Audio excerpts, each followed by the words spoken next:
Hello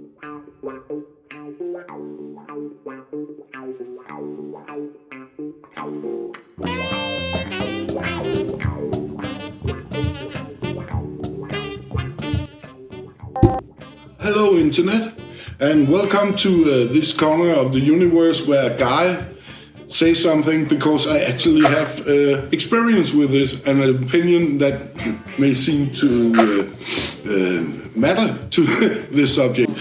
By the way, my name is Sonny, not that it matters. The only thing that matters is that I'm an old dude who read this in my childhood, and Shang Chi is my jam. I'm very excited about this news that Shang Chi is coming to the movies. You know, back when the news about Iron Fist hit the internet, I was like, when people was complaining about him being white, I was like, why not make Shang-Chi? Shang-Chi's perfect. So good. So fucking good. You can just see this one, right? Shang-Chi. Wow. I won't show it to you all the time because I will just edit some examples about here. Okay. In the 70s, at the top of the Kung Fu craze that came after Bruce Lee's immense success with Enter the Dragon, it started a Kung Fu craze, and on top of this craze, Marvel wanted to buy the rights for the TV series Kung Fu. Couldn't get it for some reason, so they took the most old racist stereotype name, the name of the Yellow Danger, Fu Manchu, and they bought the right for that. And they spun off a series about Shang-Chi, the son of Fu Manchu. So many of the characters in the original Shang-Chi is from this estate. His name is Sax Rohmer. Yeah. He's the guy who wrote these old Fu Manchu novels and owns the rights. The case is Shang-Chi is this guy. He's brought up in China by his evil father. He's kept isolated from the world and trained in every conceivable kind of martial arts you can imagine until he's 19. He's brilliant, and he's sent out, now he's the living weapon, he's sent out to kill one of his father's enemies. The story starts with him coming in through the window and coming over to the bed and seeing this old man, and he's just about to kill him. And then in through the door, this other guy, Sir Dennis Nayland Smith, he walks in and he kind of convinces Shang-Chi that, you know what, your whole life is a scam and your father is the evil dude. And then Shang-Chi has to deal with this. The enemies of Fu Manchu is, of course, in bed with the English Secret Service, so it's a spy story. One of them is Clive Reston, who's a spy, and he's based on his father is James Bond and his uncle is Sherlock Holmes. So. And then there's the love interest Lee Kyu-woo, who's also an agent, and then all these agents, these agencies, they break away at a time and form their own independent agency. They always try to convince Shang-Chi to help them in these cases, and Shang-Chi means the up and rising spirit. So he questions everything. Is this good? Is this bad? And this is great. Now let's talk about the villains. There's one story, a classic, where there's this French villain, Velcro, who's a drug dealer, and then they convince Shang-Chi to go help them put down this drug dealer because they take him to a rehabilitation center, and he sees junkies and people suffering, and then it goes down, and it's a straight-out James Bond story. They come, you know, ridiculous big boats and guns, and there's a villain, one of the henchmen of the villains. He has two razor sharp blades for underarms. He's called Razor Fist, and Shang-Chi has to fight him, of course. And there's a villain in one of the numbers. I remember a villain who's kind of a schizo, so he sees himself as big erotic figures in history. So he's Robin Hood, Attila the Hun, and he's Sir Lancelot, I think, and he goes after Shang-Chi and the others from this agency, and of course I haven't mentioned Fu Manchu has of course this secret networks of ninja soldiers, even though he's Chinese, but called Sifan, and of course. When nothing else is going on in Shang-Chi, he will most definitely be fighting some Sifangs. They will try to kill him all the time. There's this interesting story, by the way, about Shang-Chi, where he meets, we call him Man-Thing. He has the power that if people touch him and are afraid, they will burn. As you see here, where he burns some bad guys. Yeah. But you actually see Shang-Chi's get caught by him. Yeah. And he doesn't burn. Ooh, because he's cool with himself and not afraid of things. He accepts everyone as they are. Ooh, deep in the 70s. I think he's the man without fear. Take that down, dude. That's who Shang-Chi is. Can I say that? It's just some dude fighting. He's fighting all the time to save the world from his father. And so he ends up killing his father several times, actually. He's created by Steve Englehart as the writer and Jim Starlin as the artist. Yeah, so that's basically that. And Shang-Chi, as I said, ran for about 125 issues. And there were different artists along the way. I keep saying Paul. I don't know if I can pronounce the last name right. Paul Gulacy.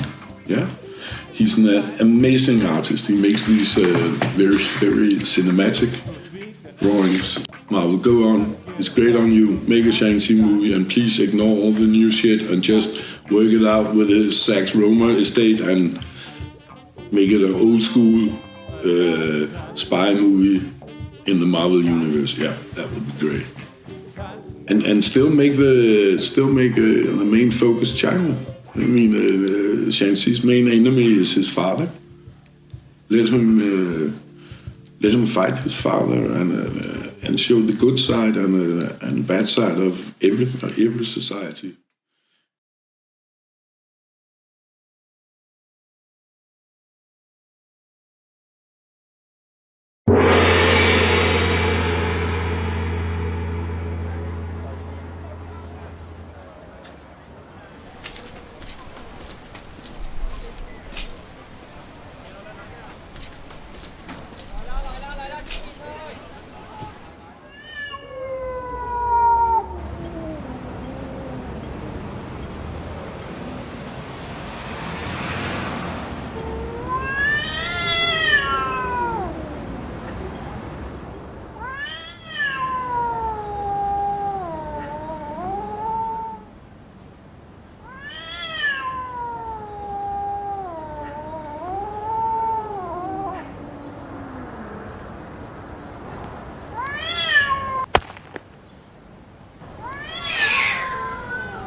Great, huh? Remember to buy the comic book. They're great. And don't forget to subscribe and like. See you next time.